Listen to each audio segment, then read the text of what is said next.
pasado 5 o 6 a su compañera para que se los pasen a todos. Están protocolos de pediatría, protocolos de medicina interna, que en general son solamente protocolos, ¿no? Ahí está dosificación, cuántos días le van a dar y todo, pero vamos a ir armando nuestra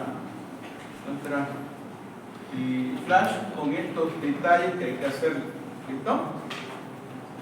Bueno, vamos a agarrar un medicamento que se llama metformina, no sé si lo conoces. La metformina, en su característica de absorción, se administra por vía oral, se absorbe principalmente en el intestino delgado, tiene una biodisponibilidad oral aproximadamente de 50 o 60%. ¿Qué significa eso?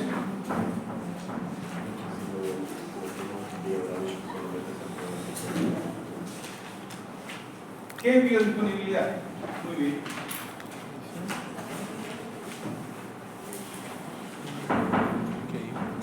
Imagínense la presentación, no sé si ustedes conocen la metformina, pero la presentación depende del laboratorio y todo eso, ¿no? Pero vamos a hacer una de 850, ¿no? De 850 vamos a tener biodisponibilidad un 50 o 60% por vía oral. O sea que no la vamos a tener el 100% en plasma sanguíneo. ¿Por qué? Porque es una molécula, ¿no?, que se absorbe, que va por diferentes tipos de órganos, ¿no? Hace el efecto del primer paso, aunque su metabolismo entra como metformina y sale como metformina, no hay biotransformación hepática, pero sí hay una disminución de su absorción por la vía oral, ¿no? Nos dice, la presencia de alimentos puede retrasar o reducir ligeramente su absorción, pero no afecta su eficacia clínica. Eso quiere decir, ¿no?, aunque se atrase la absorción, vamos a tener un efecto clínico eficaz, ¿no?, con las concentraciones adecuadas en las características de absorción. Nos dicen que la concentración plasmática máxima está en 2 a 3 horas después de la administración. O sea, la vamos a tener en plasma en sus concentraciones máximas de 2 a 3 horas. Y vamos a ir, siempre dicen, no sé si alguien de su familiar toma metformina, pero siempre las personas la toman con alimentos, ¿no? Después de la comida, dicen, ¿no? Bueno, aquí nos da un dato, ¿no?, que la alimentación puede tardar la absorción, pero no su eficacia clínica.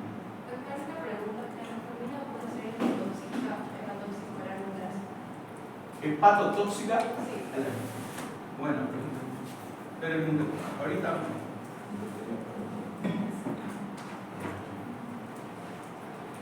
¿Cuál es la distribución?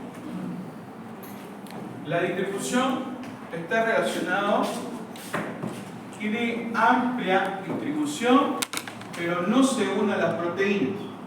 Es un dato interesante.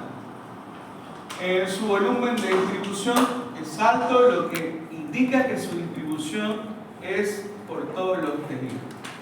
Hay algo interesante que dice, ¿no? No atraviesa la barrera hematoencefálica en cantidades significativas. Se concentra principalmente en el hígado, en el riñón y en el músculo esquelético, donde ejerce su efecto antidiabético. La metformina en su distribución tiene una excelente distribución, pero nos dice, no atraviesa la barrera hematoencefálica, pero no en concentraciones altas, muy bajas, ¿no? Nos dice otro dato, ¿no?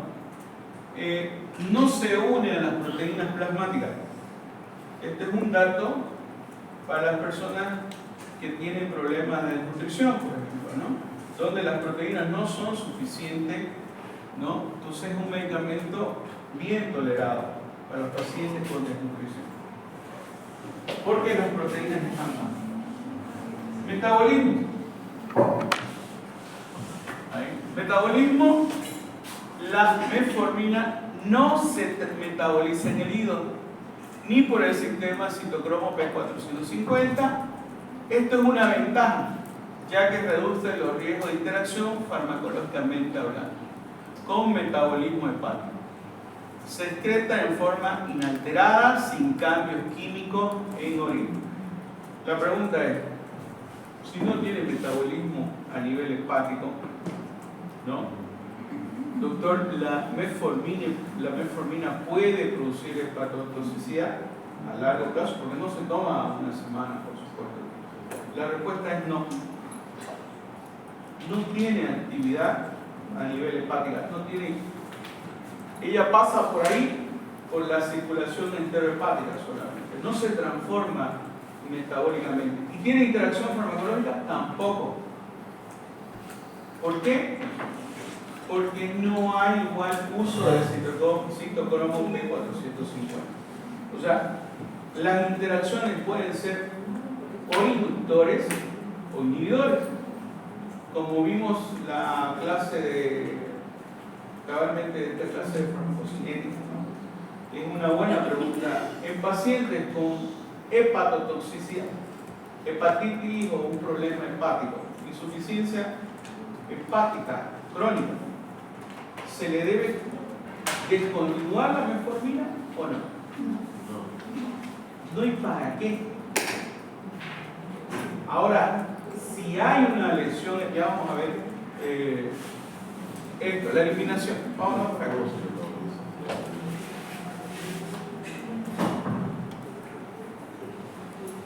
Hay algo interesante en la metformina a nivel renal. La pregunta es, ¿con pacientes con insuficiencia renal se puede dar la metformina? La respuesta es no. Si el filtrado glomerular, ¿qué es el filtrado glomerular? ¿Se acuerdan? Fisiología. ¿Cuánto es en un minuto?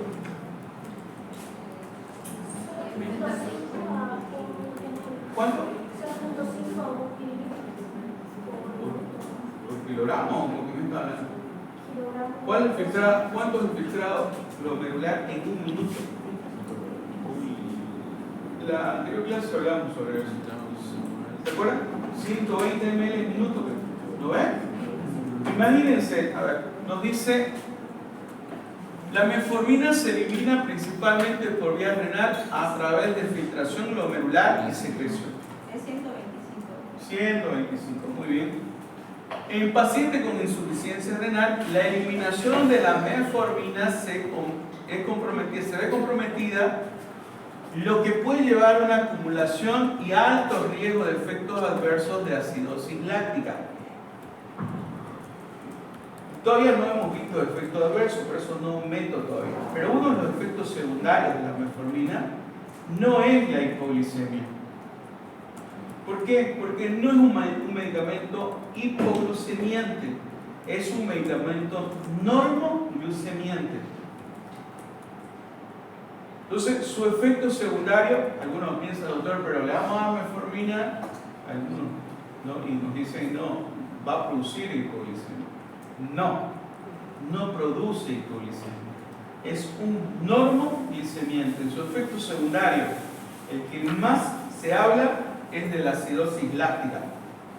¿Y qué nos dicen estos conceptos? ¿No? Nos dicen, hay una clasificación que nos dice que el filtrado glomerular menor a 30 ml en minuto ya es un indicativo para estar alerta y decir, este medicamento se tiene que cambiar a otro medicamento, a otra familia.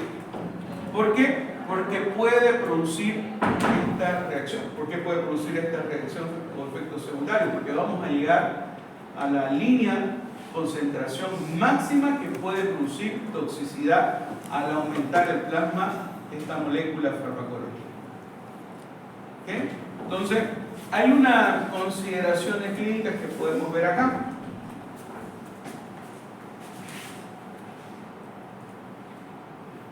Dice, por ejemplo, en ajuste de la dosis, insuficiencia renal, Si el paciente está con un 30-60 ml minuto, se recomienda reducir la dosis. Nos dice, podemos reducir a la mitad de la dosis. ¿Okay? Y tenemos una interacción farmacológica, pero la interacción farmacológica está relacionada con un efecto secundario, como la formación de ácido láctico, ¿no? Y nos dice, los AINE, los diuréticos pueden aumentar el riesgo de toxicidad por metformina. El uso concomitante con contraste ayudado puede aumentar la acidosis láctica, por lo que se recomienda suspender la metformina cuando se está haciendo el estudio. Pero vemos que no tiene interacción, pero sí vemos que medicamentos que pueden aumentar el ácido láctico están relacionados. A ver, otra forma yo pondría aquí el alcohol, ¿no? El alcohol produce un aumento de ácido láctico, lo mismo. Hay que tener en cuenta que su efecto secundario de la metformina es ese. Y entonces vamos a tener que tener cuidado con medicamentos que puedan producir el aumento de ácido láctico.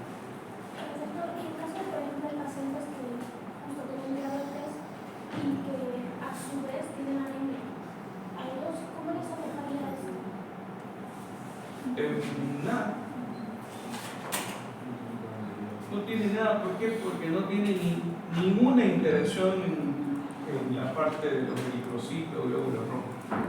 No tiene ninguna interacción con alguna, pero sí con las proteínas tampoco, ¿no? Hemos visto que no se unen, no es clínicamente, podemos decir, un objetivo de nosotros conocer. Sabemos que no tiene una capacidad clínica de producir una unión, clínicamente lamentable como nos afectaría, ¿no? Pero no pasa nada. ¿Por qué? A ver, ¿por qué? No, es que yo decía, no. Siempre hay por qué. Los pacientes que tienen anemia, ¿no les afectaría más a ellos tener justo más ácidos en la sangre y esto no podría empeorar su anemia? Una complicación de la anemia que está relacionada con acidosis láctica. ¿Cuál? ¿Se me ocurrió más? Ya. Vamos a ver. Está bien, es una observación. Buena observación. Entonces, miren acá algo interesante. Los efectos adversos, los más comunes gastrointestinales, náusea, diarrea, dolor abdominal, que suelen ser leves. Y me dicen, doctor, que comencé la metformina y comencé a tener diarrea. Es parte del efecto secundario, pero es un efecto secundario cortito que pasa a los 2-3 días de utilización de la metformina. Sí, no es hipoglucemia, es normoglucemia.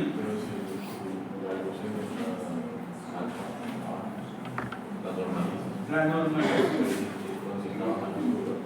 No, si estaba, o sea, se supone que la utilizan como para disminuir o controlar la glicemia, ¿no? Ese es su objetivo. El objetivo es, en realidad, de la metformina, ¿no? Que la glucosa entre a la célula, no que desaparezca la glicemia, ¿no? Sino que normalice uno y me dirá, si está baja le puedo dar. Si está tomando su metformina, por supuesto, el efecto secundario no va a ser hipoglicemia, como otros medicamentos que tienen que ser característicos. ¿Lo podemos dar? Sí podemos dar, pero no produce hipoglicemia, o sea, no va a aumentar el sinergismo como otros medicamentos lo hacen. Por ejemplo, utiliza insulina, utilizamos ivermectina, que es lo que más utilizamos nosotros, porque ese es el que hay en los centros de salud, ¿no? Sí tiene ese efecto. No se puede dar ivermectina con insulina, porque lo vamos a mandar al otro lado al paciente, con el proceso de hipoglicemia. Pero esta no tiene esa característica, no produce hipoglicemia. Y algunos médicos se asustan, ¿no? Y le dice uno, no, doctor, este es normoglicemiante, no va a bajar la glicemia. sea, no produce hipoglicemia. Y cuando se utiliza con porque siempre se utilizan 2 o 3 medicamentos en día uno, pero en caso de utilizarlos no produce ese efecto. Pero ahora si lo utilizamos con libenclamida, por ejemplo, sí. La libenclamida es un hipoglicemiante. O sea, sí o sí te va a llevar a bajar el azúcar directamente. Pero como este es solamente un ejemplo que les doy, la importancia de conocer la farmacocinética, la absorción, la distribución, ¿se nos hace más práctico utilizar un medicamento o no? Se nos hace más fácil utilizarlos y con mayor seguridad, porque esto te da seguridad al momento de prescribir un medicamento. Entonces la importancia de la farmacocinética está relacionada con eso. Doctora, ¿es recomendable darme con resistencia a la insulina? Es recomendable dar este tratamiento de elección. ¿No? Es recomendable este tratamiento de elección. Aunque ahora tenemos los TLDS, ¿no? Inhibidores de la reabsorción de glucosa a nivel renal. Pero esos son un sueño todavía tenerlos en los centros de salud. ¿No? Entonces, ¿por qué? Porque cada cajita vale, creo que vale 1.500 o 2.000, es carito. Pero es mejor en todo sentido. Hay estudios de eso. Pero tenemos todavía este medicamento y lo podemos utilizar. Es un principio activo. Directamente actúa, ¿no? Vamos a ir allá. No hemos hablado del mecanismo de acción para nada. Solamente hemos visto farmacocinética. ¿Ok? Bueno, hasta ahí estamos bien. Doctor, usted dijo que es un medicamento que no se le puede recetar a una persona que tiene insuficiencia renal, ¿verdad? Cuando el filtrado glomerular está abajo de 30 ml. Y Sí. cuando no está abajo de los 30 ml, no puede acelerar Sí. el proceso de llegar a una insuficiencia renal, ya que los pacientes diabéticos siempre van a tener problemas renales. Sí. Resulta, bueno, es una pregunta también bonita. Los pacientes van a llegar a una insuficiencia renal. Todos los que tienen diabetes, por supuesto, ¿no? Van evolucionando. Ahora, no hace daño al riñón. ¿Vamos a entender? Lo que hace es aumentar las concentraciones y puede producir acidosis láctica.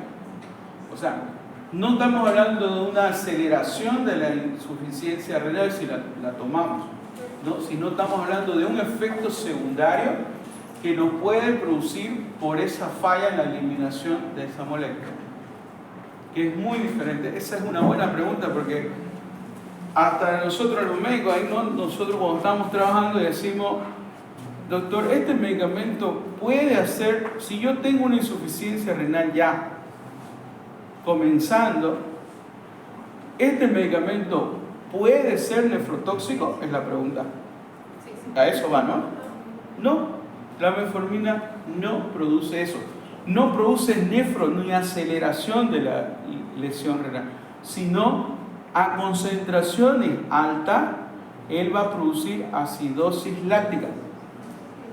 ¿Y en qué momento se le llega, perdón, a ver si me estoy saliendo del contexto, ¿y en qué momento se llega a cambiar la metformina por la insulina? O sea, me está diciendo cambiar de esquema. Sí. Los pacientes, primero hay que saber qué tipo de diabetes es, qué características tiene, si es controlada, si hay un control exclusivo, ¿no? Porque no solamente tenemos esta, o sea, tenemos varios medicamentos, ¿no? Que son y tienen que ser probados antes de llegar a la insulina, ¿no? Si es tipo 2, por supuesto, Claro. porque en el momento que la glucosa no responde a 2 medicamentos ya considerados, ¿no? Y ya tratados de hace mucho tiempo con un antecedente de por lo menos unos 7 o 6 años, hay que investigar la adherencia al tratamiento, si toma o no toma la medicación, si se cuida en la alimentación. Bueno, hay que ver varios factores, ¿no? Pero en el momento que la que las moléculas no funcionan y las glicemias comienzan a ser mayores a 250, 300, constantemente, y no hay una adherencia, tiene que cambiar. Pero vamos viendo que hay un protocolo para eso, pero en sí está dirigida. Mira, doctor, tenemos montonera de medicamentos que están relacionados, pero hay pasos que se tienen que seguir, ¿no? Por ejemplo, si hay insuficiencia renal, comenzando la insuficiencia renal, bueno, se tiene que dar un protector renal, ¿no? Entonces damos, por ejemplo, se da el enalapril, un inhibidor de la enzima convertidora, que va a disminuir la eliminación de proteínas, ¿no? Pero bueno, eso es un tema que vamos a ver más adelante. Bueno, ahí estamos ahí, ¿no? Vamos a comenzar entonces. C'est pas un hôtel. C'est un hôtel.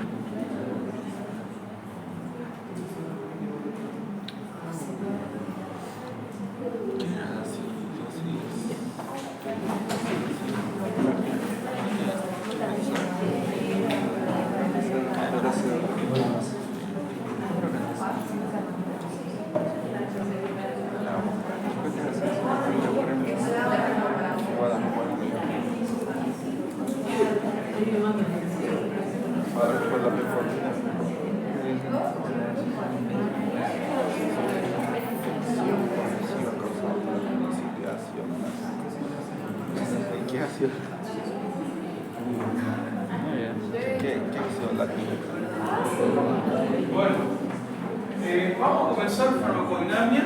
Creo que este tema también es muy bonito, uno de los más bonitos del fármaco en el estudio.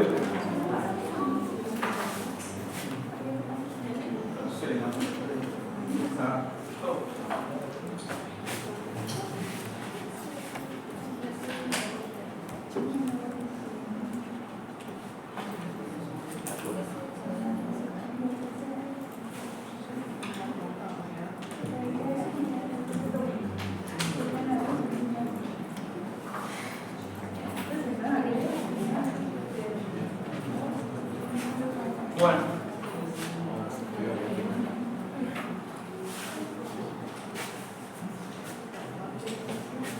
están con sueño, no durmieron anoche, están cansados. Este clima para dormir. Aquí con este clima no se va a dormir. Bueno, ¿qué es farmacodinamia? Todavía no habíamos visto. El concepto está relacionado con lo que el fármaco le hace a nuestro cuerpo, ¿no? Estudia los mecanismos de acción de los fármacos y efectos bioquímicos y fisiológicos que desarrollan los fármacos, ¿no?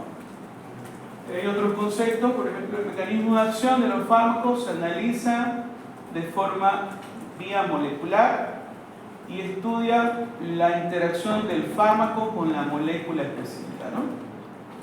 Vamos a ver ahí los efectos que casi todos los fármacos son consecuencia de su interacción por sus componentes macromoleculares en nuestro organismo. Lo mismo, y aquí la farmacodinamia. Vamos a ver también los efectos de casi todos los fármacos son la interacción por componentes macromoleculares del concepto de allá.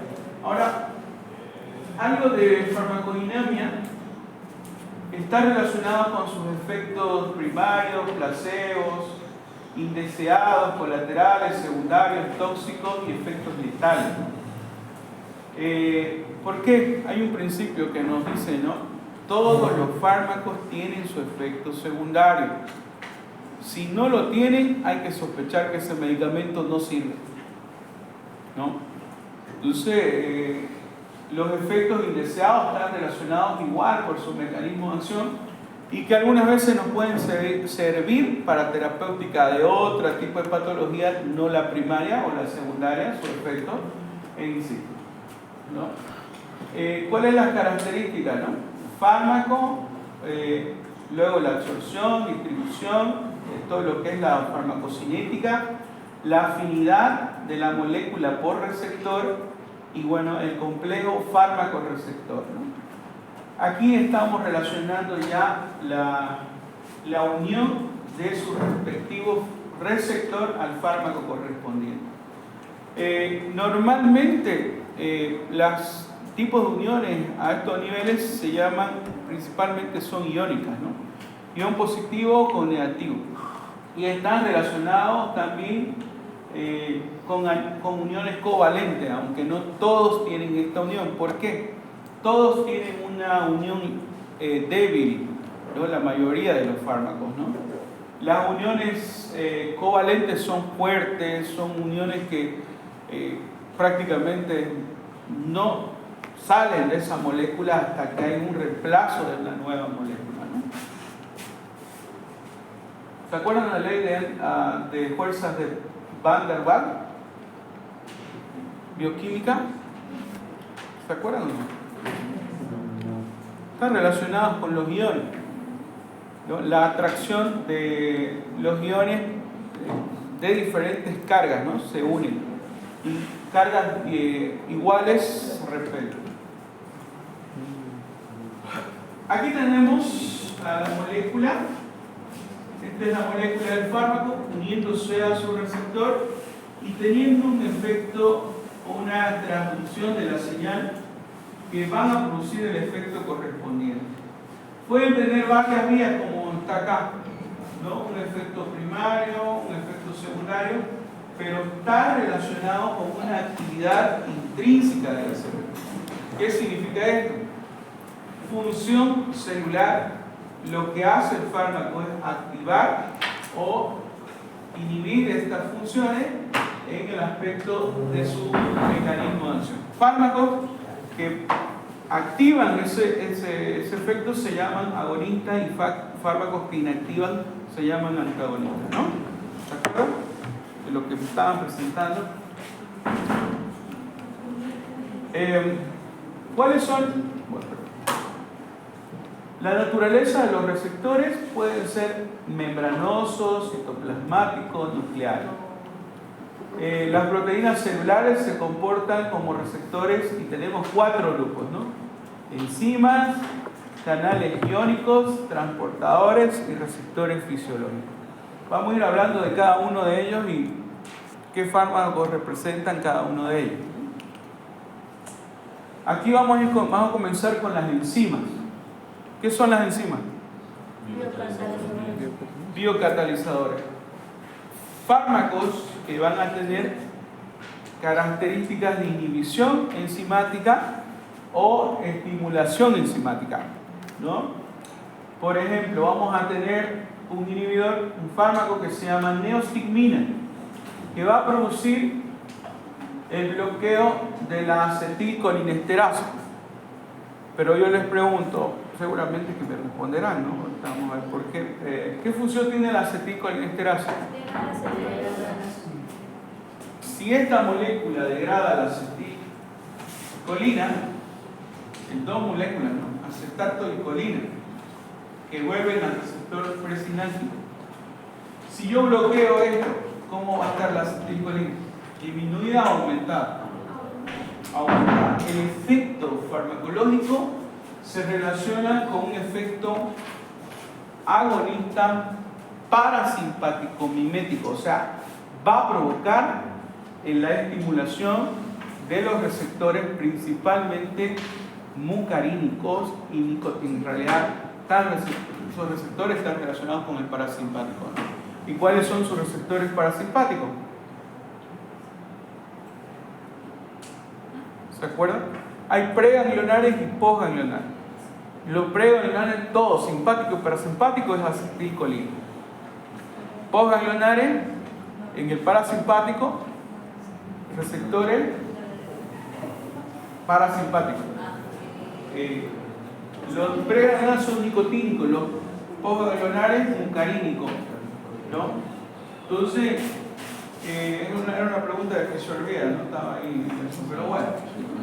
Este fármaco, la neostigmina, va a provocar este efecto y nos va a servir ¿no? Para aumentar la actividad parasimpática en sus respectivos receptores. Entonces, ¿me entendieron? Este es un mecanismo de acción. ¿Por qué este fármaco va a aumentar la acetilcolina? Porque va a inhibir una enzima que se llama la acetilcolinesterasa. ¿Dónde la encontramos en las estructuras sinápticas? ¿Dónde? En realidad es en el espacio, ¿no?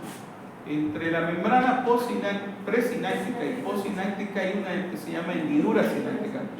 Vamos a encontrarla principalmente ahí y vamos a presentar principalmente la unión de los receptores a la acetilcolinesterasa. A ver, otro ejemplo de farmacodinamia en la aspirina, por ejemplo.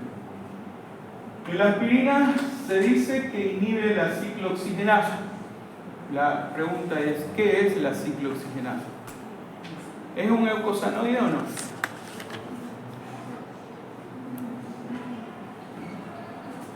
¿Sí o no? ¿Cuáles son los eucosanoides? Prostaglandina, muy bien. Entonces, la ciclooxigenasa va a estimular la formación de prostaglandina. Vienen por un proceso, por eso estos son los AINES, los antiinflamatorios no esteroideos, y su mecanismo de acción está relacionado con la inhibición de la formación de la ciclooxigenasa. Hay un proceso de inflamación, ¿se acuerdan?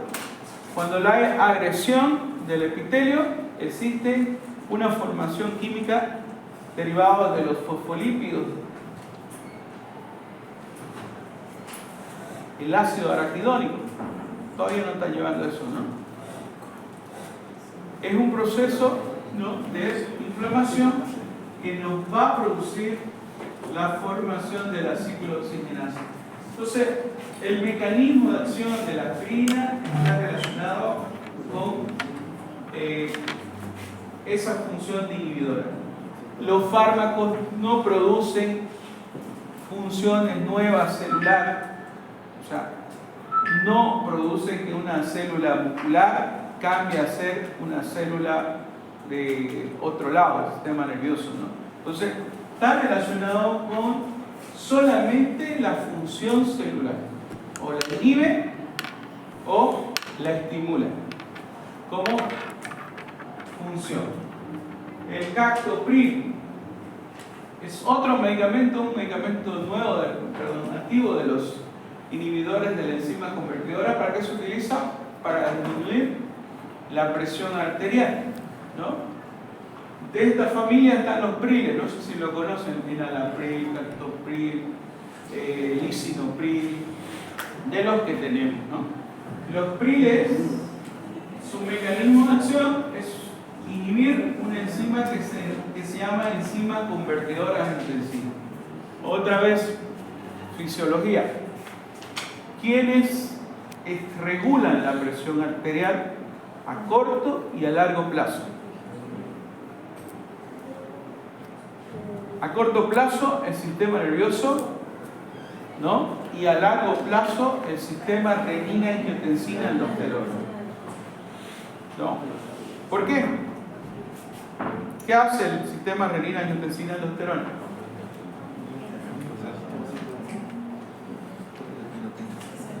Aumenta la presión arterial. Hay vasoconstricción. Va así, ¿no? Aumenta la presión arterial, disminuye Hable. Estamos para divertirnos aquí, ¿no? disminuye Hable. No, lo que dice su compañero está relacionado con el aumento de la presión arterial. Estimula la vasoconstricción de las arteriolas que entran al riñón, ¿no? Lo que hace son cambios de eliminación de líquido, de eliminación de sodio, bueno, está relacionado principalmente, no solamente por esta función. La aldosterona, ¿qué hace?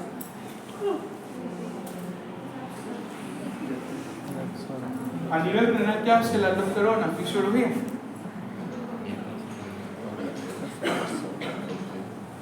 Tiene la función de absorber agua y sodio. ¿Lo ven? Entonces, cuando tenemos este medicamento y decimos tiene esta función inhibidor de la enzima convertidora en angiotensina, ya en nuestro mundo de fisiología ya está hablando de un control, ¿no?, de la presión arterial relacionada con esta molécula. Entonces, su mecanismo de acción del captopril es inhibir la enzima convertidora en angiotensina. Pero ¿cuál es su objetivo? Disminuir la formación de angiotensina 2, porque la angiotensina 1 se convierte en angiotensina 2 y la angiotensina 2, decíamos, su última función es el mejor vasoconstrictor que dice Guyton, ¿no?, en su página de fisiología. Pero ya tenemos otra molécula que ha salido en investigación que es más potente todavía que la angiotensina 2, pero no vamos a ir a ese detalle, después lo vamos a tocar. Otro medicamento, acetoazolamida, está relacionada con la anhidrasa carbónica y también con un antihipertensivo. Entonces, lovastatina, por ejemplo, está relacionada con un inhibidor enzimático también, ¿no?, de la HMG coenzima A reductasa. Esta molécula que produce, o esta enzima, yo les pregunto a ustedes de fisiología, farmacodinámica, bioquímica y fisiología al dedillo. Pero tampoco una exageración de bioquímica, ¿no? Pero, ¿qué forma esto? Seguramente ustedes el año pasado, los carbohidratos, ¿cómo se forman el colesterol, triglicéridos? Estos medicamentos, ¿no?, la lovastatina, atorvastatina, por ejemplo, todas estas moléculas están relacionadas con disminución de la formación de este tipo. Entonces, los medicamentos se basan para disminuir triglicéridos, disminuir colesterol, están relacionados con inhibición de la enzima para producir esto, ¿no?, este efecto. Ese es su mecanismo de acción. Trimetopina es un medicamento antimicrobiano, está relacionado con disminución de la formación de ácido fólico en las bacterias, ¿no?, y la enzima se llama hidrofolato reductasa. ¿Qué hace la hidrofolato reductasa? Disminuye la formación de ácido fólico. Estos medicamentos, por ejemplo, son antimicrobianos, vienen con nombres comerciales, como seguramente ustedes los reconocerán: Bactril, Bacterol, ¿no?, cotrimoxazol. Nosotros lo llamamos cotrimoxazol. Es la combinación de una sulfa con un trimetopina, que los dos son antifolatos, pero están relacionados en la formación de ácido fólico. Nosotros, como seres humanos, ¿no?, tenemos la capacidad de producir ácido fólico, o tenemos que consumirlo, el ácido fólico.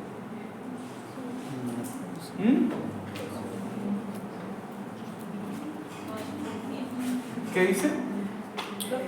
En bioquímica, cuando llevaron seguramente el ácido fólico, la formación del ácido fólico, seguramente que habrán visto que nosotros tenemos deficiencia de ácido fólico de producir, ¿no? Entonces, está relacionado con la alimentación, ¿no? Necesitamos que haya. Cuando tomamos estos medicamentos, por ejemplo, sí o sí tiene que haber ácido fólico en nuestro cuerpo. Tenemos que consumirlo, el ácido fólico. ¿Por qué? Porque tendríamos un efecto secundario del déficit de ácido fólico. Ahí su compañera hablaba de anemia. Un tipo de anemia que se llama, por deficiencia de ácido fólico, ¿cómo se llama la anemia?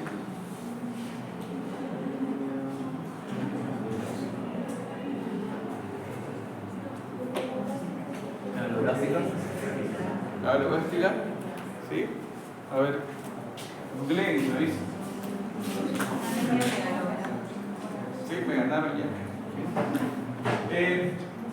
Tenemos otro, y vamos a, para que no sea mucha información de enzimática, alopurinol, santina oxidasa.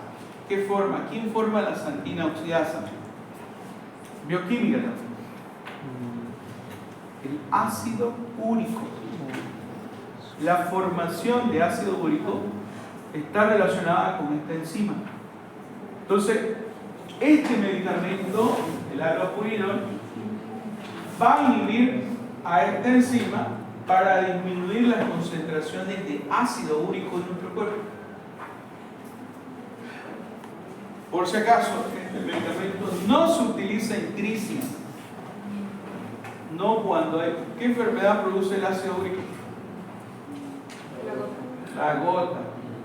Es un problema que está relacionado con la eliminación y la acumulación. Bueno, pero está relacionado con una enzima que es la enzima que va a producir ácido úrico. Entonces, al utilizar el mecanismo de acción del alopurinol, vamos a bloquear a las santinas, vamos a producir el bloqueo de las santinas y vamos a disminuir el ácido úrico de nuestro cuerpo. No se utiliza en crisis, se utiliza cuando no hay el dolor, porque no es su función. Los antiinflamatorios no esteroideos sí se utilizan en esta etapa, pero no el alopurinol. Yo he visto médicos que lo utilizan. Yo no digo nada, ustedes investiguen. De eso se trata esta materia hermosa que hay harto por leer. Yo solamente les doy lo poquito, lo más básico, para que podamos entenderle a la materia. Nada más. Bueno, tenemos otra molécula. Tenemos a la molécula la acidobudina. Es un medicamento para antiviral, ¿no? Se utiliza la acidobudina para pacientes con VIH, no sola, pero sí es un medicamento que va a producir inhibición de la transcriptasa inversa. Virus. El día de ayer estaba usando virus con unos chiquitos de 19 años. Y bien bonito lo tenía en la parte biológica, bien. Mecanismos de cómo el virus entra a la célula.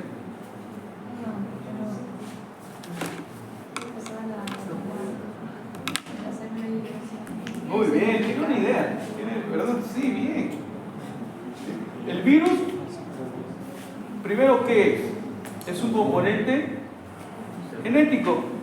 Son ácidos nucleicos. Pueden ser ADN o pueden ser ARN. El virus del VIH es un retrovirus ARN. Primero dijo su compañera, tiene que entrar, doctor. Eso es lo que me dice ella, ¿verdad?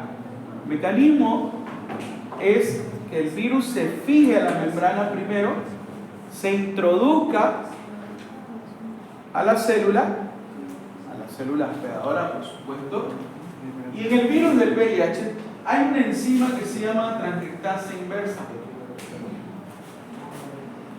Se utiliza para que el ARN viral vaya siendo introducido como ADN al núcleo de la célula. Por eso se lo llama transcriptasa inversa, porque debería ser de ADN a ARN. La transcriptasa inversa lo volcado convierte un ARN en ADN. ¿Para qué? Para ser introducido al núcleo, ¿no? Y pueda producirse la síntesis de proteínas para producir más virus. Muy bien, parece bien. Ella lo dijo, yo no lo digo. Bien. ¿Cómo es su nombre? Erika. No, Iris. Iris, ya bien.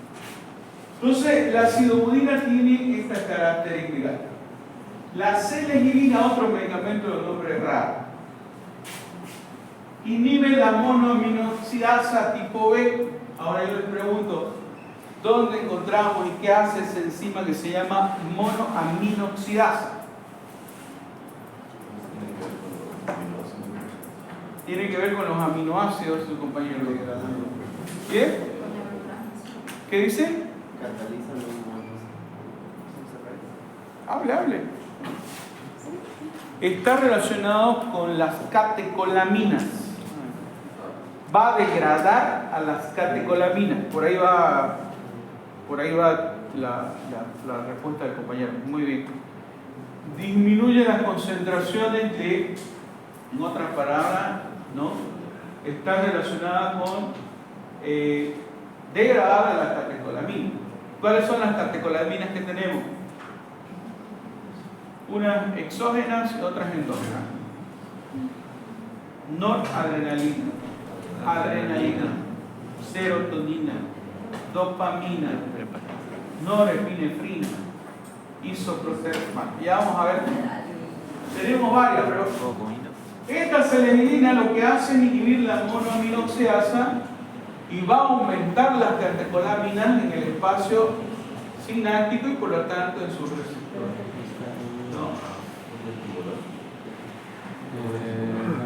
Eso, en realidad, bueno, hay algo que dice, ¿qué es el estimulante? El estimulante está relacionado con aumento de la conducción eléctrica dentro del sistema nervioso. Está relacionado con un estimulante, ¿no? Todo estimulante, como su nombre lo indica, está relacionado con una actividad positiva dentro del sistema nervioso y de ahí el medicamento. Vamos a ver dónde podemos utilizar este tipo de medicamento. Un medicamento que eleve las catecolaminas. La selegiline tiene una terapéutica que las catecolaminas podemos utilizar en ese sentido, no de primera elección, pero sí podemos utilizar, ¿no? Nora, por ejemplo, noradrenalina se puede utilizar, pero ya vamos a ir viéndolo, por ejemplo, ¿no? Pero decimos, este medicamento va a inhibir la monoaminoxidasa, lo que va a producir aumento de las catecolaminas. Seleginina, busquen. Yo les he dado páginas para que busquen. ¿Lo vieron esa página que les pasé? Esa es gratis y es buenísima, ¿no? Bueno. Dice para tratar enfermedad de Parkinson, Depresión. Sí. ¿Dónde? Depresión, sí. Está relacionada con un medicamento para la depresión arterial. Pero depresión no arterial. Seleginina, y bueno, se lo utiliza. No es medicamento de primera elección. Pero como les decía, doctor, ¿será que me puede enseñar el medicamento de primera elección? Resulta que yo les digo, no, tienen que utilizar este medicamento de primera elección. Al año ya cambia, ¿no? Hay un estudio que dice que ese medicamento ya produce un efecto secundario. Entonces, el que era quinto vuelve a ser primero. Ese es el problema de los protocolos, ¿no? Ustedes tienen que actualizarse siempre en los protocolos. ¿Cómo se trataba una infección urinaria hace como unos 3, 4 años atrás? De pecho. Yo estoy hablando muy camba, ¿no? De primera elección, uno utilizaba ciprofloxacina, así. Todos los protocolos hablan de eso. Y decía nitrofurantoína allá en la cuarta elección. Ahora la nitro, esa que era de cuarta, es primera.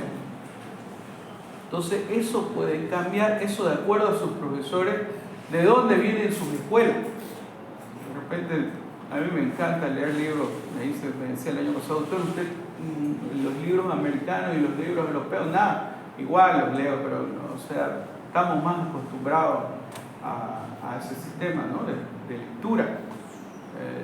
Son buenos, pero por supuesto que son buenos, ¿no? Doctor Domínguez. Entonces, sigamos. Las enzimas la heparina va a producir también inhibición de la enzima de la cascada de coagulación. Es un medicamento que se utiliza principalmente, ese sería su mecanismo, pero vemos la cascada de coagulación y nos da miedo, pues, ¿no? Intrínseca, extrínseca, bueno, las características de cada uno, ¿no? Pero en sí, sí o sí tenemos que conocer los mecanismos de acción en este tipo de situaciones. La heparina, entonces, chicos, esto es un ejemplo solamente de los fármacos que inhiben las enzimas. ¿Hasta ahí estamos bien? ¿Sí? Vamos a seguir. Creo que se puede. ¿Ya es hora? No, mentiroso. ¿De verdad es hora? No me diga, doctor. Ay, miren, tenemos que inventarnos, ¿eh? Ya es hora, ¿verdad? Sí, acá.